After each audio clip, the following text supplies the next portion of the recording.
Good evening. My name is Thomas Steininger. I welcome you to Radio Evolve, our global webcast for consciousness and culture.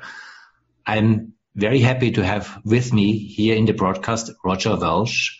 Roger, great you're here. It's a delight. Thank you so much for the invitation. I'm very happy to be with you and be with your audience. Just for the people who might not know you, some words to introduce you. You're a professor of psychiatry, philosophy, and anthropology at the University of California in Irvine, in California. You are author of many books. One of the last one, I think, is The World Great Wisdom, What Sages Say About Living Wisely and Well. And you are a well-known author and speaker in the field of transpersonal psychology and integral thinking. And in fact, I would like to start our conversation with, on one hand, a very simple, but on the other hand, a very demanding question. But I really would like to prick your mind and all your psychological, spiritual background to ask you, from your life experience, what is important to live a good life in the days that we are living in right now? Oh, what a wonderful question. And I suspect for both of us and for practically all our listeners, this is one of the key questions that guide our life. And if we look at it from various perspectives, one perspective, it's what's called a sacred question. That is a question which, if we go into it deeply, it becomes a center and focus of our lives, and the answers we give and the depth with which we explore it really become the guidelines for the direction and depth of our lives. From another perspective, it's what in Zen would be called a Genji koan, that it's a koan which arises out of life itself. And so, of course, there are many ways into this. What is important for a good life in our times? Let's start with intention, because a good general principle before beginning anything is to ask, what is this for? Mm-hmm. And the answer really determines the direction and ways in which we proceed. So why do we seek for a good life, and what is it? Well, I'll speak out of my own experience. I mean, looking at this the more deeply the bedrock I come to is, well, the goal is to reduce suffering and enhance well-being for as many as possible. Now, how we unpack that will depend on our own particular perspective and the amount of reflection we've given. For me, it becomes, how can we best serve the welfare and awakening of all? And at a deeper level, it points us towards the bodhisattva aspiration, which is, as far as I can see, the highest ideal that the human mind has ever conceived, the idea of offering one's life as an instrument of service, with the recognition that the deepest roots of our suffering really are a reflection of our unconsciousness, our immersion in delusion or ignorance, or whatever phrase you want to give it, and that the optimum contribution involves not only working to deal with the outer situations and problems such as starvation and malnutrition and global and social unrest, etc., but also simultaneously to deal with the underlying root causes, and one of the deepest causes at the individual level, but also the collective, is our individual and collective unconsciousness. And for that, as I said, it seems like the bodhisattvic aspiration is perhaps one of the most profound perspectives on that. The offering of one's life for the welfare and awakening of all by awakening and actualizing one's own capacities as fully as possible in order to be an optimal instrument of service. The reason why I started with this question is because, of course, in order to answer this question, we really also have to ask who we are, because only from there really the answer makes any sense. And I see you as one of the representatives of a new spiritual awakening in the West in the last 30 years, where independent, or at least to a degree independent of the traditions of the great world traditions, there was a new understanding or a new search for the depth of life, where our understanding of who we are as humans is not just kind of our utilitarian, pragmatic, materialist understanding, but there's something that we do call spiritual.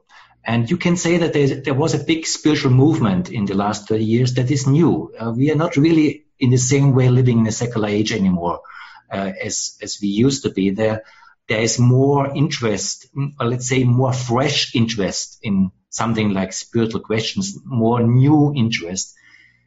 At the same time, I find also that this spiritual movement that had different waves. There was the New Age spirituality, there was transpersonal psychology, there's integral spirituality, that quite often it was very much related also to our own psychological well-being. And there's a big connection between the spiritual surge that we experienced in this last decades and our psychological understanding. But my question is that maybe this psychological context that we are searching in is also a limiting context, because we start to do therapy, we start to meditate, go for spiritual wisdom, but the context is something like a psychological well-being.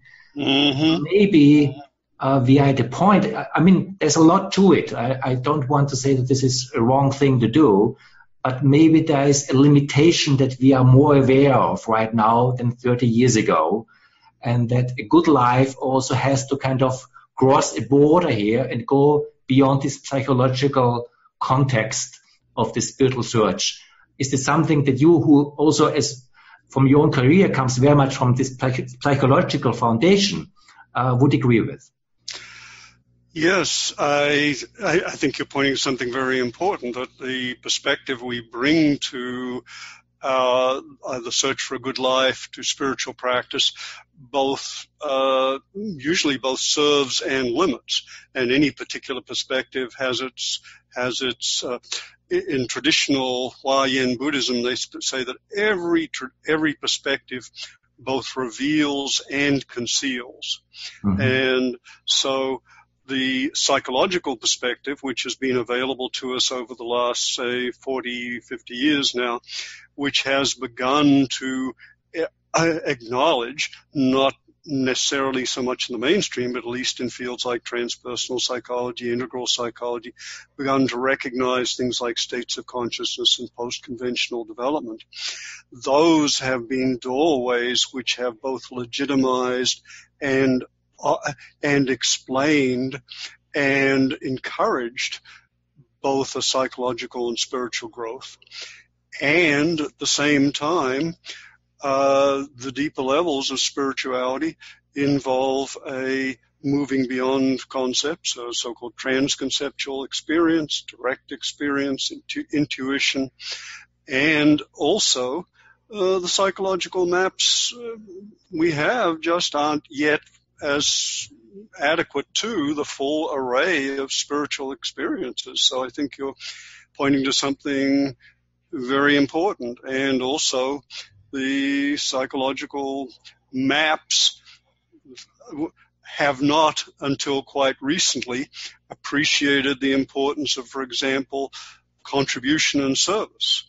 Now we're beginning to see the appearance of a literature on contribution service, and the benefits of that for both the giver and the receiver, the idea of a helper's high and so forth. But still, these do not approach the depth of some of the spiritual traditions themselves. And of course, the spiritual traditions, historical traditions themselves have their own limits. They're couched in often archaic language and concepts, and they need updating. And another advantage of these psychological maps is that they've begun to translate venerable, valuable ideas into a contemporary conceptual framework and language and concept system so as to make them more comprehensible for our time. I mean, we as a culture, on one hand, we have something like a spiritual opening that also reaches mainstream.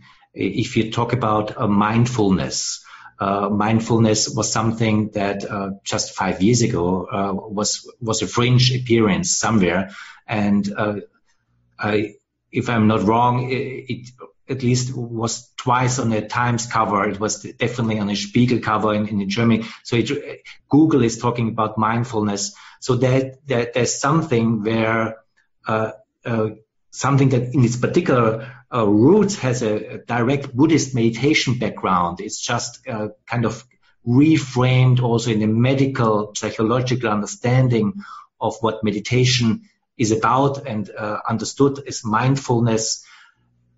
There is something where we are aware as a culture that we have to go to attentive way of relating to reality. Let's put it that way. And where our usual pragmatic instrumental relationship to everything is not creating a good life, not for oneself and not for the other and not for the globe as a whole. At the same time, this mindfulness, would you say that there is a cultural paradigm shift in the midst that is really promising, that allows us to see the dawn of a new human culture? Or is it some nice gimmick that we can basically meditate to be more productive? Do you see that there's something really, a beginning possibility of a profound cultural shift in a positive way, or is it just contextualized by our usual understanding of productivity and our everyday understanding of life? Where are we as a culture in this? Well, there's an awful lot in what you said, so let me see what I can reflect on that. First off, let's acknowledge that there are so many in the culture at large. There are so many movements and ideas and dynamics and forces operating that it's very hard to say culture is moving in one particular way. Mm-hmm. So it's obviously all of us know that, but it's worth emphasizing that it's just so complex, and within it we can see certain movements and openings and streams and forces. Let me speak first to your question of the larger picture of a cultural shift, and one way that is very valuable looking at this. One thing that is clearly been happening over the last 50 years since the advent of psychedelics and then the introduction of Asian contemplative practices, and then after that the reviving of Western contemplative practices, is that our culture is moving from what anthropologists call a monophasic culture to a polyphasic culture.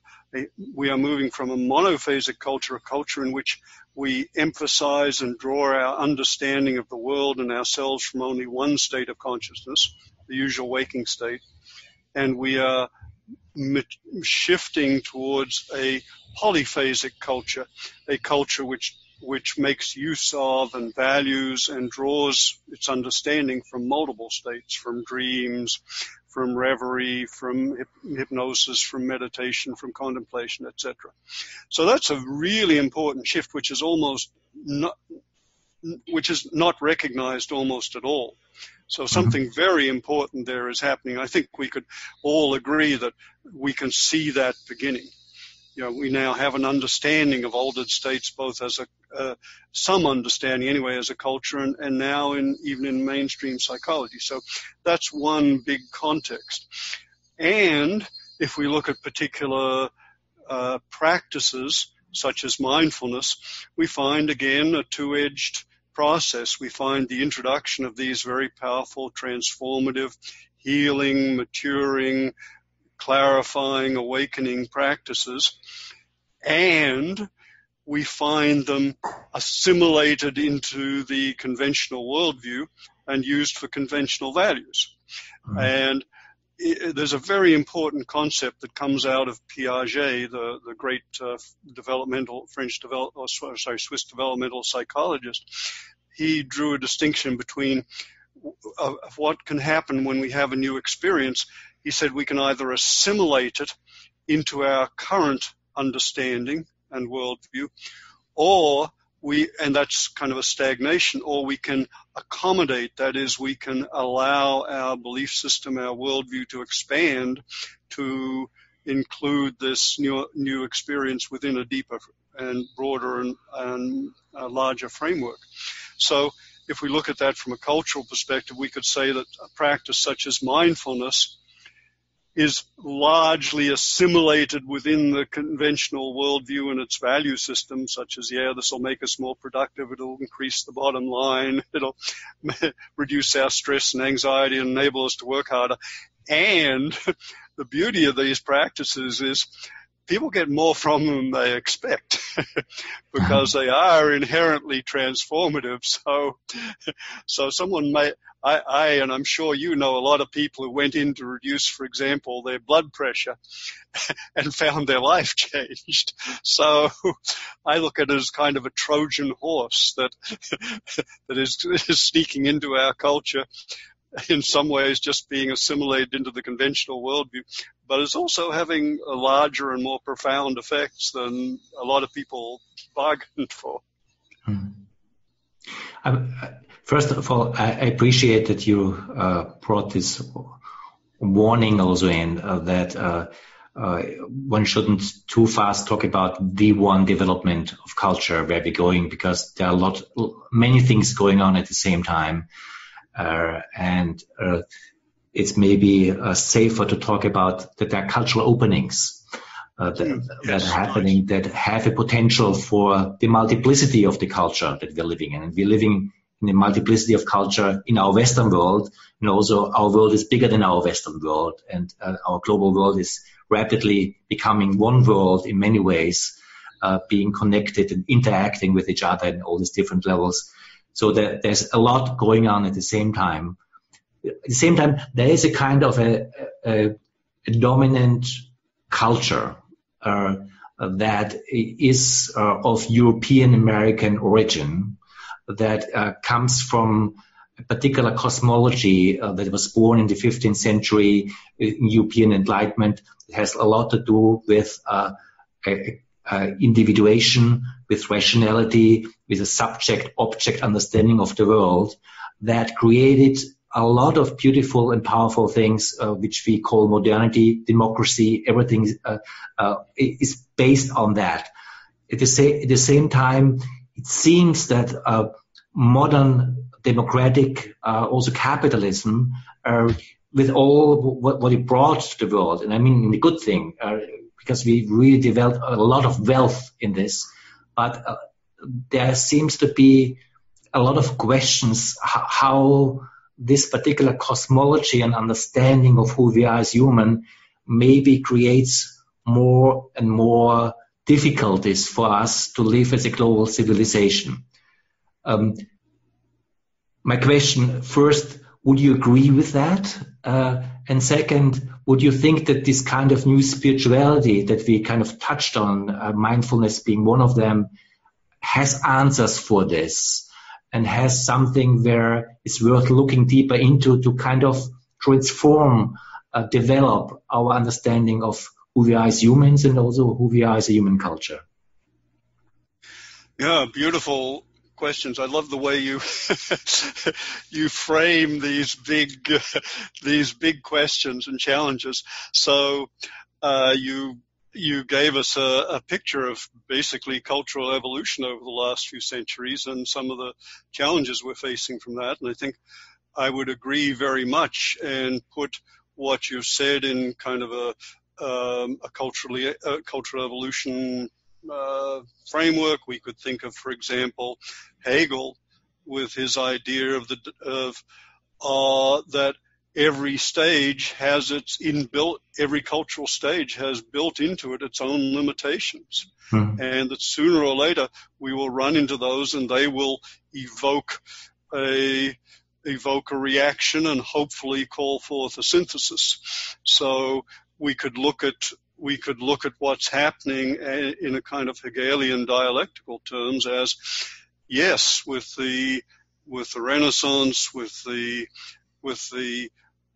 birth of science, with this worldview that science has basically come to provide us, a largely material, a largely reductionistic perspective that served us in many ways, as you said, gave us many gifts, and we are clearly facing the limitations of that worldview and that perspective.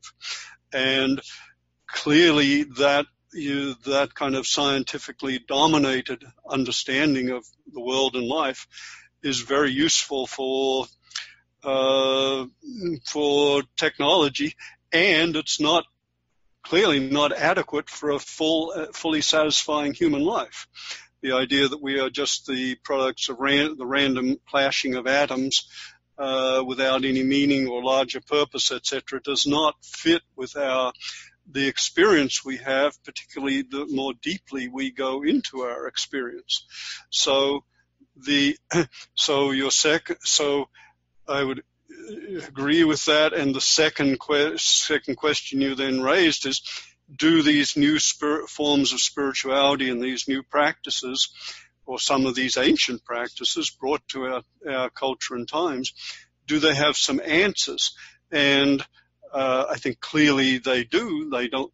No one thing has the entire answer, and I think that's very important for us to recognize, because it's easy to, and we see some people assuming that, for example, if we just do spiritual practice, that will answer all our problems. And I used to believe that myself, and it clearly isn't so.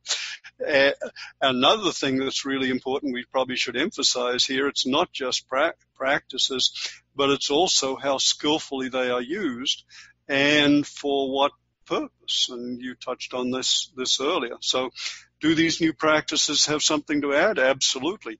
Do the worldviews and cultures and wisdom traditions out of which they come have a complementary and enlarging perspective to offer us, one which complements, enlarges, outcontextualizes, integrates the dominant scientific, materialistic worldview? Absolutely. And one of the tasks of our time, which no culture has ever had before, is the updating of our spiritual traditions to include contemporary knowledge and science. And throughout we have a double challenge. Throughout history, whenever a tradition comes into a new culture, there's a period of translation and assimilation. And Carl Jung introduced a wonderful idea of a Gnostic intermediary. He described a Gnostic intermediary as someone who is able to translate a wisdom tradition to a new culture. And he said that requires three things. First, you have to imbibe the wisdom yourself. You can't just know it theoretically. You have to really imbibe it and become it. Then you have to learn the language and conceptual system, the culture you want to translate to. And then you have to translate so as to create an aha experience of, oh, yes, that makes sense. But so with the introduction, for example, of Buddhist or yogic or Confucian or Taoist or Islamic practices to the West, many of us are trying to work as Gnostic intermediaries to explain and legitimate and make these comprehensible. But we're also called to do something else. This is the first time we are called to translate these cultures and traditions and practices from an agrarian worldview to a postmodern or metamodern worldview and make sense of them not only across cultures but across eras. So we're all, anyone who's deeply involved in practice and in responding to the great issues of our time is really a Gnostic intermediary, whether they know it or not. And so that's one of the callings of our time. So those are a few reflections to those great questions of yours. The reason why I asked this question, and you really touched on this in your response in different ways, is because I'm looking forward. What does this new spirituality really contribute in order to the answers that we need personally, but also as a culture in the time that we're living? And if I may just say some kind of thoughts from my side, and I was just curious what do you think? Because when you look about this different spiritual practice, from shamanistic spiritual practice, from Eastern spiritual practices, Sufi practices, also kind of esoteric Christianity, there's a whole variety, and you can't kind of put them just into one box. It's a whole. I don't think that it's fair to just kind of think that they are the same thing in different disguise. But at the same time, there is something that I find connecting, and that I also see in the mindfulness movement, if I may say so, that is a response to our usual way we are in the world, where we are very much, because of our let's call it European American identity, very aware of our individual separate existence and our pragmatic, rational way of being able to relate to the world, mostly as kind of material facts, where we can create wealth of all of that. So there's a certain form we are in the world where we see us very much as individuated, separate selves, and we can act with reality objects. But all these practices, I think, show us two things. One, in different ways, a form of non-separation. That maybe, yes, we are highly individuated people, and I think it's also important to acknowledge that this is really an achievement of Western enlightenment, to really honor our individual adult identity as something, as someone who can take responsibility. It's a powerful thing.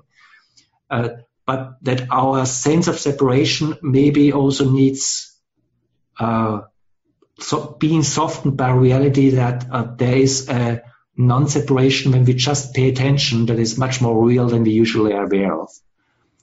And the other thing, and also these traditions do this in very different ways, but they do it, it's an awareness of, if I just use the word, the sacred. Whatever that is, there's different understanding. There's a different understanding of shamanistic understanding of sacred, or Catholic understanding of sacred. But there's something where I allow whatever the word means, but there's a resonance with this word. Something is sacred that is beyond pragmatic. And I feel that this is, for us, in the way we live our lives and how we live our culture, something important to look into, that maybe we have something to learn about our non-separation and about the reality of the sacred. And that this is something where maybe also the learning points of us personally and as a culture are, and where there's a lot to learn from, also transpersonal psychology, integral theory, all these new attempts to kind of go beyond just the usual way of understanding who we are as humans. Beautiful. Yes. I'd love to just have some responses to that. The big question you had was, what are the contributions of these different spiritual traditions, and how do they speak to the issues of our time? That was the kind of context of your question. And then you raised questions about how do they have a contribution to make to our understanding of life and the world and to the way we value it, and what do the practices themselves do in that way. And then there's something you alluded to, but perhaps we want to draw out, and that is how do we use them to creatively respond to the issues of our time. Clearly,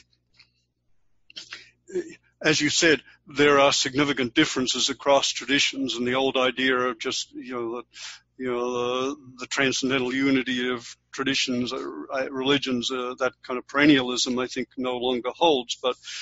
But there, as you say, there are common themes and there are common understandings, and they do have offer a complementary, enriching understanding to our materialist dominant worldview. And they include, as you said, very different, very valuable complementary understandings of, for example, human nature. And I think the beauty of some of these practices is that they, unlike traditional conventional level religion, conventional religion centers on a narrative or on a story. Mm-hmm. And if you believe the narrative, you're saved. If you don't, you're in trouble. But post-conventional, or better, trans-conventional religion practices center on a training of heart and mind to cultivate qualities and capacities and virtues. And these are very, very different understandings of the nature of religion. And unfortunately, our culture usually only understands the first, the conventional understanding of religion as faith-based. So this is these spiritual traditions and practices bring a very different understanding, first of religion, and then second of our human nature. But the beauty of these practices is we don't have to take their assumptions on faith. We can test them all for ourselves in our own practice, within our own minds, and see to what extent they hold true for us. And what I think anyone who does deep practice in an experimental way finds is that we are not only more than we thought, we're more than we can think, and that our deeper nature is way more than can be embraced by any materialist, reductionistic perspective. And that's something we just discover in our own ways. Then, of course, both the traditions themselves and what we discover as we practice offer us very different understandings of things like motivation. It becomes very clear that, for example, just getting more things is nice, but it's never fully or completely satisfying. It gives us a very different understanding of, for example, ethics. At a conventional level, in our culture, we think of ethics as a kind of self-sacrifice. But the more deeply we practice, the more we discover that ethical living is actually a win-win situation. Our lives work better, we feel better when we're ethical. So now it becomes ethics becomes enlightened self-interest. And at a still deeper level, a deep contemplative level, as we explore ethics, we find that, for example, any time we're tempted to be unethical, to hurt or to harm people, including ourselves, if we look in at that time, we find our mind dominated by motives such as greed or jealousy, and dominated by painful, destructive emotions like fear, anger, hatred, etc. And so we move to a still deeper understanding of ethics, from which we are spontaneously moved to treat everyone, ourselves included, in the most benevolent ways possible. So these are very different understandings of human nature, of motivation, of ethics, of purpose, which are transmitted from the traditions, but which we also come to see for ourselves. So these are, as you said, very important complements to our contemporary scientific conventional worldview. And of course, the challenge of our time is to integrate these, not to deny, as you said, the value of science, but to integrate them into a larger perspective. And then, as a result of this, to recognize, as we practice deeply, that we don't practice for ourselves alone. We practice for a larger purpose, which includes the welfare and well-being of others. So that leads to the question of then, from this deeper, newer understanding I have, what's the most strategic contribution I can make? And then that becomes a practice in itself. Traditionally it was called karma yoga, but of course now we think of it as sacred service or any other number of terms. So all this is actually just an amplification on what you were saying and an agreement with what you were saying, and an honoring of the value of these new practices and the availability of these traditions at this time, and the wonderful opportunity we have of both doing the practices and creating some larger understanding which acknowledges the knowledge, uses the science and knowledge of our time in the larger context that these practices and traditions offer us. Yeah. No, I very much agree, and I would like to emphasize what you said about the necessity of integration and the larger context. Because I started this conversation with this very simple, but of course, kind of also tricky question: what does it mean to live a good life? Because, of course, in one way, this is the question in the end of a human life. And everything is included in this one question: what does it mean to live a good life? And we touched on several points, and I consciously tried to really open up the picture to big contexts where the depth of spirituality, the depth of the wisdom tradition, but also the depth of the world and world history has part in that. And when I hear you emphasizing the importance of integration in the big picture, it's also something that we just have to admit it, which is demanding, because to integrate means also that you have to be aware of. So it's also something that you can't just do on a cushion or in a praying position.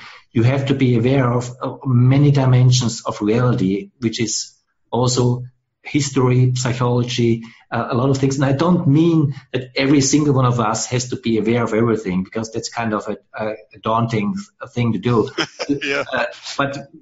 But we can be together in something and create an understanding where different people of us hold different parts of it, so that we can bring together as a living cultural whole. But maybe an integral culture means that, so that the beauty also of our Western modernist rational society can flower when its limitation can be seen in the light of the traditions, as we see the limitations of the traditions in the light of Western science. But this means something that at least there have to be people who engage with really trying to be there for the complexity of life that we are confronted with, and allow ourselves to find new forms of integration, and also to see that maybe our mental way how to do that won't be able to do this. What I mean is, and that's partly also, if you may say so, kind of a question mark on some forms of application of integral theory. The idea that you can put everything into a map and then you just have to practice it. that maybe you are asking too much of the mind, that you're more talking about how to do this in how we live together, how we hold, and some people have to dive into intellectually all of that, but basically an integral culture means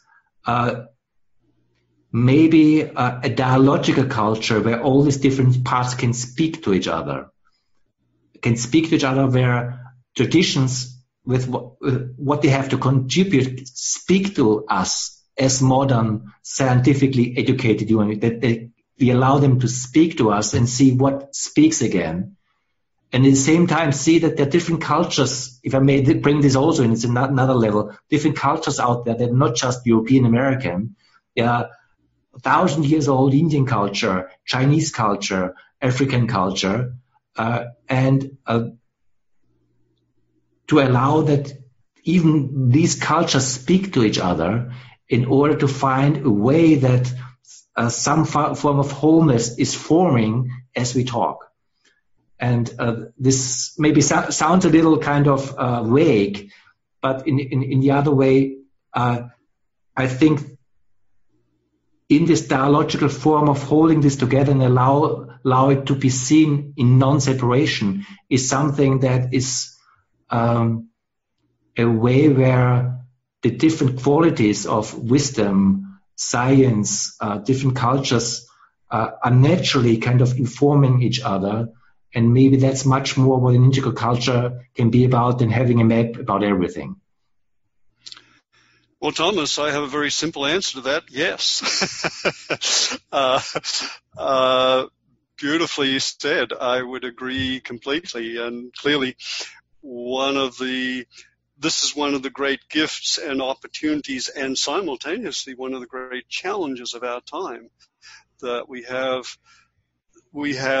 the meeting of cultures, we have the meeting and mixing of religious traditions, we have we have new disciplines and new knowledge accumulating at exponential rates. And one of the great questions of life for us at this stage is, how do we stay open to this richness and complexity and overwhelming demands in a way which is healthy, contributory, and not overwhelming. And I think you made an important point you made many important points. One of them was that none of us can do it alone. In fact, it's not clear that all of us can do it. In fact, one of the great challenges of our time is the sheer complexity of the world and civilization we've built, and whether we have the wherewithal to manage this complexity. And yet you pointed to the necessity of staying open and to recognizing that an appropriate opening to this extraordinary richness involves many modalities, not just the intellectual and conceptual, but the intuitive, the contemplative, the symbolic, the artistic, the aesthetic, etc. So, and all of us are specialized. You know, I'm somewhat cerebral. I have very little artistic capacity. So for me, that it's mainly an intellectual opening, but we are called to an openness, and one of the beauties we discover as we do contemplative practice is that it is possible to be in a way in which we are simply open and allowing the world into us, and that allowing that separation between ourselves and others to dissolve, and even the separation between ourselves and the world to dissolve, and coming to trust in our own minds' capacities for assimilating and integrating, not through a conscious putting, an intellectual fitting of ideas together consciously, but rather by an intuitive apprehension which allows a holistic, transconceptual knowing or appreciation to emerge. And of course, it's still very limited for all of us. Gee, there's so much in what you said, but I could say some more. But is there somewhere else specifically you'd like to go with this? No, I'm very happy what you said about the openness, because and the openness and the non-separation, because that may be my own version of oversimplification, but I say it anyway. What I find most valuable in these contemplative practices and the reemergence of the wisdom traditions is exactly this acknowledgement of non-separation as it is right now, whatever this means. I don't have to grasp it intellectually, just acknowledging in a conversation like this, on a deep heart level, non-separation allows me to be different here with the other, with you in this, and honoring the non-separation. And there is a guiding principle that is beyond my rational mental capacities that comes in here, that also holds, that's the second part that I mentioned before, that there's something sacred in being together in this way. Yes. And this may be oversimplified, but I see some guiding principle in acknowledging this, and I see this in the way shamanistic culture relates to nature. I see this how Indian culture relates to the transcendence, and you can bring this in all the different variations, and all they have their limitations and shadow sides, all that. I don't want to neglect it, but there's something where we, not just in a conversation like this, but also in a conversation like this, but also we as a society can be guided by an acknowledgement of that non-separation is something that is accessible when we just allow to be open to that. And then the rest is a finding out. Like this conversation is a finding out. And maybe this finding out never has an end. And that's maybe even the beauty of this. Yes. But there is something where I find that all the New Age spirituality, all of transpersonal psychology brought to it, all our being able to break out of the cocoon and be there and find also trainings to break out, to allow to each other in all this insecurity and also kind of the tension, because of course there's always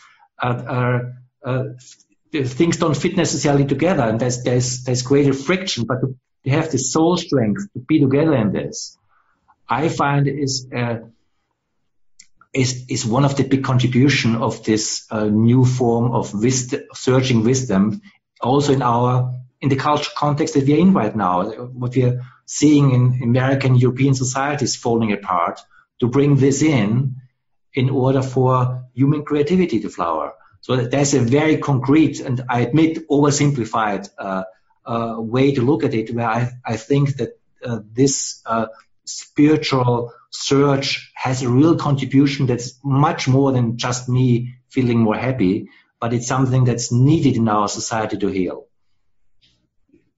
Yes, and again, I would agree completely. And there are several things in there I'd love that you just quickly mentioned, which I'd love to draw out. You said, for example, this exploration is never ending, and yes, indeed. And one of the things that clearly is that comes with spiritual practice and is essential at this time when we're moving into so many unknown new areas is an openness to mystery, the recognition that at bottom, life, experience, everything is at fundamental. When we really look deeply, it's mysterious.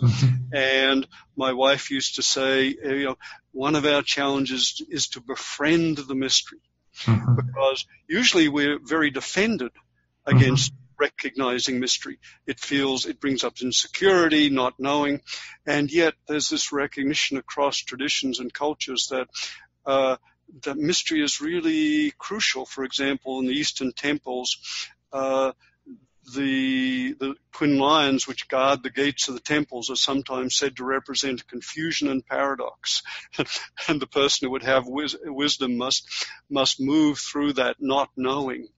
And if we look at the recent research on developmental psychology and some of the capacities that come online at higher developmental stages, the so-called post-conventional stages, we find that one of the capacities is an openness to mystery, that people recognize the limits of the intellect and become comfortable with that and open to, and if we're open to the mystery, then we can be comfortable with just the extraordinary richness and complexity, incomprehensible as it may be, but it allows us to open to that, and that opening allows us to be with it and respond to it more creatively and effectively. So, and the two other things you alluded to briefly, one is that in this time we're called to respond creatively. We've never faced these kind of social or global issues before. We've never had such society and issues on such scales. We've never had so many people or such knowledge. So we're really called not just to contribute and to serve and to respond, but to respond creatively, both to our own lives, to be the creative artists of our own lives, and to be creative responders to the great issues and challenges. And that you implied there is a call to service, that as we open to the world and its many needs, the pull of suffering and pain and challenge becomes a kind of sacred calling, sacred service, as you said at the very beginning of our conversation. Now, again, thank you very much. Also, particularly bringing the mystery in, because I think if you would not have brought it in, it would have been missing in this conversation, because maybe it's even the core piece where everything else can take place in our kind of acknowledging the mystery and the beauty of the mystery. And it sounds kind of a little kitschy if I bring it like that, but in fact it is not. It is an existential question. And to allow this is something that has a lot to do with in our pre-conversation, we said that we would like to talk about maturity. We more talked about the good life, but this maturity is also the capacity to allow the mystery to be part or even the foundation of our being together as humans and as a human society. I really want to bring it up in that way, without taking away of everything that modern life and modern science has to bring, and the curiosity and the creative response that you bring in. But there's something where we have to connect with the fact that the mystery is an important, maybe the important ingredients that allows us in the end to be mature human beings. As kind of strange that may sound, but I deeply think so. And to do this in a way that is acknowledging modernity, the pluralistic capacities of postmodern consciousness, to do this allows us also to have a contribution how we can live a world culture that is a world culture where we can meet and where there's not just a clash of civilizations as it seems to be now to kind of happen on us, and where I think this is needed also response, because it is needed for us to find creative solutions where we go as a culture and as a humanity. So we are also in the end of our time. I know we only touched some points, but I'm very grateful for what you brought in and the wisdom also of your life, the different areas of your expertise, and that we really could draw out how these are important ingredients for us in our search how to live a good life and how to live a mature life in the context of the time that we are living in. Well, thank you so much, Thomas. It's just a delight to have a conversation like this and to explore together, which it really feels like it's been a wonderful exploration together, and also for the opportunity, of course, of sharing it with your listeners. So thank you so much. I'm so grateful and very grateful for the work you're doing in so many ways. So thanks so much. Thank you so much, and good evening here from Frankfurt in Germany.